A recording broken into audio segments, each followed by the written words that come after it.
రాజమండ్రి నియోజకవర్గం తెలుగు భాషాభివృద్ధికి, తెలుగు సంస్కృతి సంప్రదాయాలకు నెలవు. గోదారమ్మ పరవళ్ళు, పాపికొండల అందాలకు కేర్ ఆఫ్ రాజమండ్రి. ఏపీ సాంస్కృతిక రాజధానిగా పేరు సాధించిన ఈ ప్రాంతంలో రాజకీయ చైతన్యము ఎక్కువే. ఓటర్ తీర్పు ఎప్పుడు కాస్త డిఫరెంట్గానే ఉంటుంది. గత ఎన్నికల్లో బంపర్ మెజారిటీ విజయం సాధించిన ఆదిరెడ్డి భవానీ వచ్చే ఎన్నికల్లోనూ తెలుగుదేశం పార్టీ నుంచి మళ్ళీ బరిలోకి దిగే అవకాశాలు కనిపిస్తున్నాయి. దీనికి తోడు జనసేనతో పొత్తు కుదరడం, రెండు పార్టీలు కలిసి పోటీ చేయడంతో ఆ పార్టీల కేడర్ జోష్లా కనిపిస్తున్నాయి. రాజమహేంద్రవరం సిటీలో టీడీపీకి బలమైన ఓటు బ్యాంక్ ఉంది. అయితే గత ఎన్నికల్లో రాజమండ్రి ఎంపీగా గెలిచిన మార్గాని భరత్ ఈసారి ఈ నియోజకవర్గం నుంచి వైసీపీ తరపున ఎమ్మెల్యేగా బరిలోకి దిగుతున్నారు. అయితే వీరిలో ఎవరికి గెలుపు అవకాశాలు ఉన్నాయి అనే దానిపై బిగ్ టీవీ ఎక్స్క్లూజివ్ సర్వే నిర్వహించింది. ఆ విషయాలు తెలుసుకునే ముందు 2019 ఎన్నికల ఫలితాలను ఓసారి పరిశీలిద్దాం.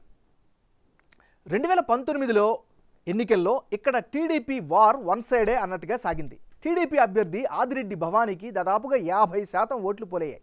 తొలిసారి ఎన్నికల్లో పోటీ చేసి విజయాన్ని సాధించారు ఆమె. అప్పటికే 2 సార్లు ఎమ్మెల్యేగా పనిచేసిన రౌతు సూర్యప్రకాష్ను మట్టి కరిపించారు ఆమె. ఆయనకు కేవలం 32% మాత్రమే ఓట్లు పోలయ్యాయి. ఆదిరెడ్డి భవానీకి రాజకీయ కుటుంబ నేపథ్యం బాగానే కలిసి వచ్చిందని చెప్పాలి.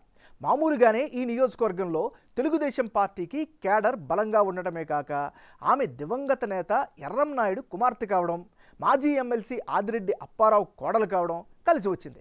ఇక జనసేన నుంచి పోటీ చేసిన సత్యనారాయణకు కూడా గత ఎన్నికల్లో 14% ఓట్లు వచ్చాయి. అయితే ఈసారి టీడీపీ జనసేన కలిసి పోటీ చేయడంతో టీడీపీకి గెలుపు అవకాశాలు మరింత పెరిగాయి అని చెప్పాలి. అయితే వైసీపీ వ్యూహం మార్చి మార్గాని భరత్ను బరిలోకి దింపుతోంది. మరి ఈ మార్పు ఎంతవరకు ప్రభావం చూపుతుంది, రాజమండ్రిలో గెలుపు అవకాశాలు ఎవరికి ఉన్నాయి అనే అంశంపై బిగ్ టీవీ చేసిన సర్వే వివరాలను ఇప్పుడు పరిశీలిద్దాం. అభ్యర్థుల వారీగా బలాబలాలు ఎలా ఉన్నాయి ఒకసారి పరిశీలిద్దాం. ముందుగా ఆదిరెడ్డి భవానీకి ఇప్పుడున్నటువంటి గ్రౌండ్ రియాలిటీ ఎలా ఉంది? నియోజకవర్గంలో అభివృద్ధి అయితే జరిగింది, ఇది ఖచ్చితంగా ఆమెకు అనుకూలం. ప్రజల్లో సానుకూల భావం కనిపిస్తోంది. అదే సమయంలో ప్రభుత్వంపై వ్యతిరేకత కూడా వ్యక్తమవుతోంది.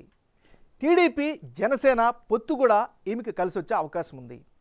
కాపు సామాజిక వర్గ ఓటర్లు ఖచ్చితంగా బలమైన మద్దతుగా అభివర్ణించవచ్చు.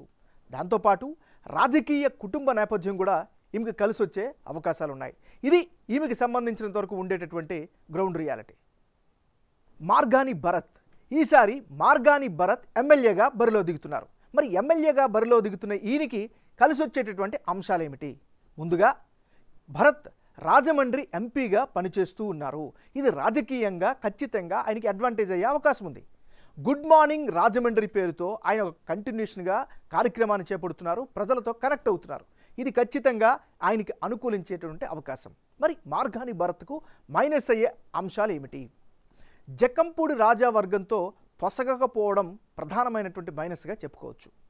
నియోజకవర్గ నేతల్లో అంతర్గత కుమ్ములాటలు ఖచ్చితంగా ఈయనకి డ్యామేజ్ చేస్తాయి అనే అభిప్రాయం కూడా కనిపిస్తోంది. మరోవైపు టీడీపీ కేడర్ చాలా బలంగా ఈ నియోజకవర్గంలో కనిపిస్తోంది. ఇవి ఈయనకి సంబంధించినటువంటి మైనస్లు. ఓవరాల్గా ఇది మార్గాని భరత్కి సంబంధించినటువంటి ప్లస్లు, మైనస్లు. రాజమండ్రి నియోజకవర్గంలో కులాల వారీగా ఉండేటటువంటి ఈక్వేషన్స్ ఎలా ఉన్నాయి ఒకసారి పరిశీలిద్దాం. ముందుగా ఈ నియోజకవర్గంలో శెట్టి బలిజ కమ్యూనిటీ 18% మంది ఉన్నారు. కాపులు 14%, కుప్పల వెలమ 14%, ఎస్సీ సామాజిక వర్గం 12% నివసిస్తుంటే పద్మశాలులు 8%, బ్రాహ్మణులు 6%, వైశ్య 6% ఉంటే యాదవులు 4%, ఇతర బీసీ వర్గాలు 10% మంది ఇక్కడ నివసిస్తున్నారు. అంటే రాజమండ్రి నియోజకవర్గంలో అత్యధిక సంఖ్యలో అంటే సుమారు 18% మంది శెట్టి బలిజలు ఉన్నారు. ఇందులో మెజారిటీ అంటే 60% మంది వైసీపీకి సపోర్ట్ చేస్తున్నారు. ప్రస్తుత ఇన్ఛార్జ్ అయిన మార్గాని భరత్ కూడా ఇదే సామాజిక వర్గానికి చెందిన నేత కావడం ఆ పార్టీకి మరింత కలిసి వచ్చే అంశం. అయితే టీడీపీకి కూడా 40% మంది మద్దతు పలుకుతున్నారు. టీడీపీ ఈ సామాజిక వర్గంలో సంప్రదాయ ఓటర్లు ఉన్నారు.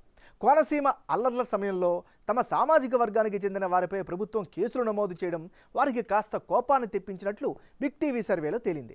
ఇక 14% మంది ఉన్న కాపు సామాజిక వర్గ ఓటర్లలో 55% మంది టీడీపీ కూటమికే మద్దతు పలుకుతున్నారు. ముఖ్యంగా జనసేన టీడీపీతో పొత్తు పెట్టుకోవడంతో ఈ సామాజిక వర్గ ఓటర్లు గంపగత్తుగా టీడీపీకే జై కొట్టే అవకాశాలు కనిపిస్తున్నాయి. ఇక వైసీపీకి కూడా 35% మద్దతు పలికే అవకాశం ఉంది. 14% ఉన్న కొప్పుల వెలమ ఓటర్లలో 70% మంది వైసీపీకి, టీడీపీ కూటమికి 30% మద్దతు పలుకుతున్నారు. 12% ఉన్న ఎస్సీల్లో కూడా 60% వైసీపీకి, టీడీపీ కూటమికి 35%, ఇతరులకు 5% మద్దతు పలుకుతున్నారు. ఈ జిల్లాలో జక్కంపూడి ఫ్యామిలీకి ఈ సామాజిక వర్గంలో గట్టి పట్టుంది. జక్కంపూడి రామ్మోహన్ రావుకు ఎస్సీలలో మంచి సత్సంబంధాలు ఉండేవి. అయితే మార్గాని భరత్ వర్గంలో జక్కంపూడి వర్గానికి పొసగకపోవడం ఇప్పుడు టీడీపీ కూటమికి కలిసి వచ్చే అంశంగా మారింది అని చెప్పాలి. ఇక 8% ఉన్న పద్మశాలీల్లో వైసీపీకి 45%, టీడీపీ కూటమికి 50%, ఇతరులకు 5% మద్దతు పలికారు. 6% ఉన్న బ్రాహ్మణ సామాజిక వర్గంలో వైసీపీకి 45%, టీడీపీ కూటమికి 50%, ఇతరులకు 5% మద్దతు పలుకుతున్నట్లు బిగ్ టీవీ సర్వేలో తేలింది. రానున్న ఎన్నికల్లో రాజమండ్రి నియోజకవర్గంలో ఎవరెవరు పోటీలో ఉంటే ఫలితాలు ఏ విధంగా వచ్చే అవకాశం ఉందో ఇప్పుడు పరిశీలిద్దాం.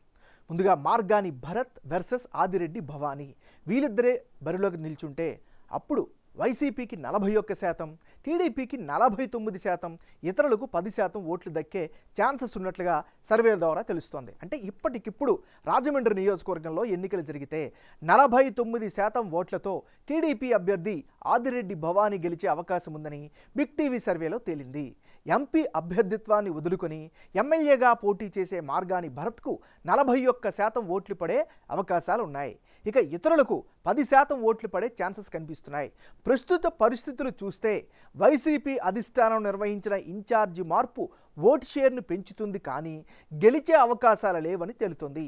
ఈ నియోజకవర్గంలో టీడీపీకి ఉన్న బలమైన ఓటు బ్యాంకు, కింజరాపు ఆదిరెడ్డి ఫ్యామిలీల రాజకీయ నేపథ్యంతో పాటు జనసేన బలమైన మద్దతుతో టీడీపీ గెలిచే అవకాశాలున్నట్లు బిగ్ టీవీ సర్వేలో తేలింది.